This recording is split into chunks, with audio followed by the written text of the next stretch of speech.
पुढची बातमी बाबा जवळपास 20 वर्षांनंतर ठाकरे कुटुंब भाऊबीजेच्या दिवशी एकत्रित आले।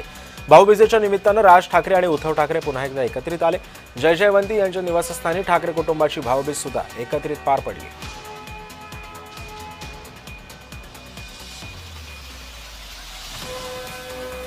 त्यामुळे जवळपास 20 वर्षांनंतर ठाकरे कुटुंब पुन्हा एकदा भाऊबीजेच्या निमित्तानं एकत्रित आलं।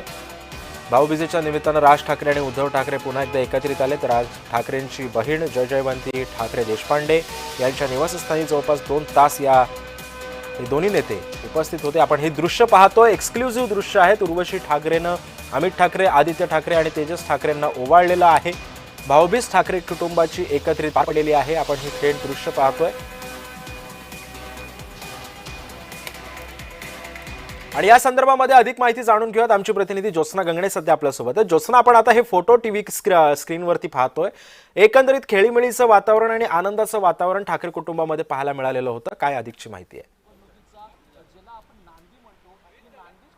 अगदी बरोबर आहे। आपण बघतोय की संपूर्ण ठाकरे कुटुंबीय जे आहे ते अनेक वर्षानंतर, तब्बल 19 वर्षानंतर जे आहे ते एकत्रित आलेलं आहे। आणि आपण सध्या राज ठाकरे आणि उद्धव ठाकरे त्यांच्या जयवंती देशपांडे या बहिणीला भेटायला ज्या इमारतीमध्ये आले होते तीच ही इमारत आहे। बिल्डॉर्स डॉफिली नावाची ही इमारत आहे, ज्याच्या 13व्या मजल्यावरती जयवंती देशपांडे या राज ठाकरे यांच्या भगिनी राहतात। आणि याच ठिकाणी जे आहे ते राज ठाकरे सहकुटुंब पोहोचले होते। त्याचबरोबर जे आहे ते उद्धव ठाकरे सुद्धा जे आहेत ते त्यांच्या सहकुटुंब या ठिकाणी पोहोचले। आणि दिवाळी आपण बघितलं की दिवाळीची सुरुवात जी आहे ती सुद्धा मनसेचे राज ठाकरे जे आहेत, मनसेचे अध्यक्ष राज ठाकरे यांचा दरवर्षी होणारा दीपोत्सव यांचं उद्घाटन सुद्धा उद्धव ठाकरे आणि सहकुटुंब यांच्या हस्ते झालं। आणि आता भाऊबीज हा जो मोठा सण आहे दिवाळीचा, तो सुद्धा संपूर्ण ठाकरे कुटुंबियांनी एकत्रित केलेला आहे।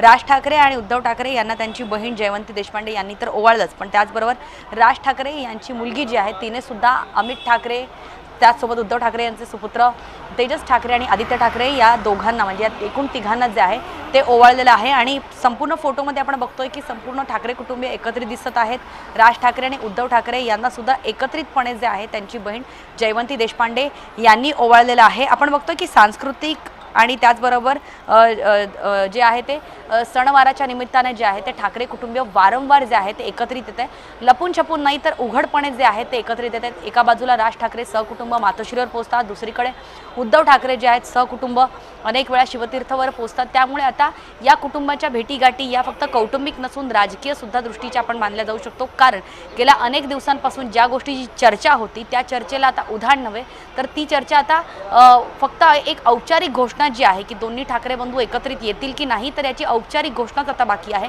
कारण दोन्ही ठाकरे कुटुंबीय, दोन्ही ठाकरे बंधू जे आहे ते एकत्रित आल्याचं आपल्याला अनेक वेळा पाहायला मिळालं।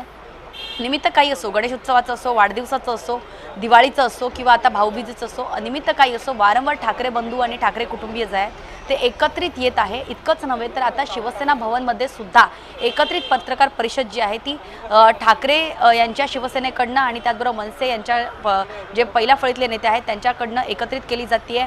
निवडणूक आयोगाला भेटायचं असू दे किंवा एकूणच जे महायुती सरकारच्या विरोधात जे मुद्दे मांडायचे असो, मराठीचा मुद्दा असो किंवा निवडणूक आयोगावरती केलेले आरोप असो, त्या मुद्द्यांमध्ये सुद्धा दोन्ही ठाकरे बंधू जे आहेत ते एकत्रित आल्याचं पाहायला मिळालं।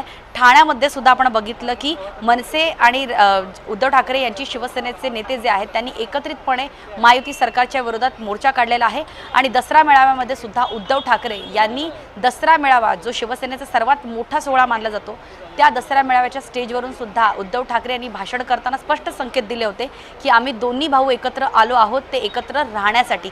याचाच अर्थ उद्धव ठाकरे यांच्या शिवसेनेकडनं जे आहे ते दोन्ही बंधू एकत्र राहण्यासाठी एकत्र आले आहे। याचा स्पष्टपणे संकेतच नव्हे तर स्पष्टपणे जनतेला, त्यांच्या शिवसैनिकांना, एकूणच महाराष्ट्राला हा संदेश दिलेला आहे।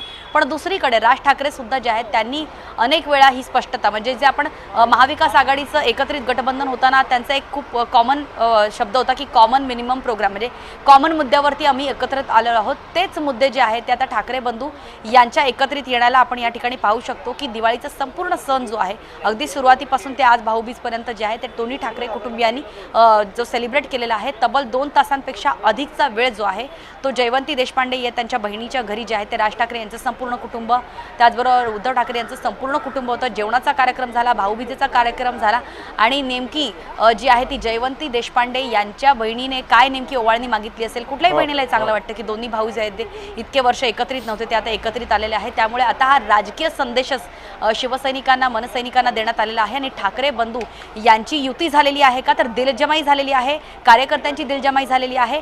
उद्धव ठाकरे यांच्याकडनं स्पष्ट संकेत देण्यात आलेले आहे. अनेक वेळा संजय राऊत यांनी सुद्धा सांगितलेलं आहे की राज ठाकरे यांची इच्छा आहे ती त्यांची वैयक्तिक इच्छा आहे. तर दुसरीकडे आता फक्त एक अधिकृत घोषणा जी आहे ती दोन्ही ठाकरे बंधूंकडनं नक्कीच करणं बाकी आहे अधिकृत की घोषणा नेमकं येणं आता कोणत्या फक्त दिवशी. बाकी आहे. त्यामुळे आगामी महानगरपालिकांच्या काळामध्ये नेमकं काय होतं आणि ही युती होते का हे सुद्धा पाहणं महत्त्वाचं ठरणार आहे. धन्यवाद आपण दिलेल्या अधिक माहितीबद्दल.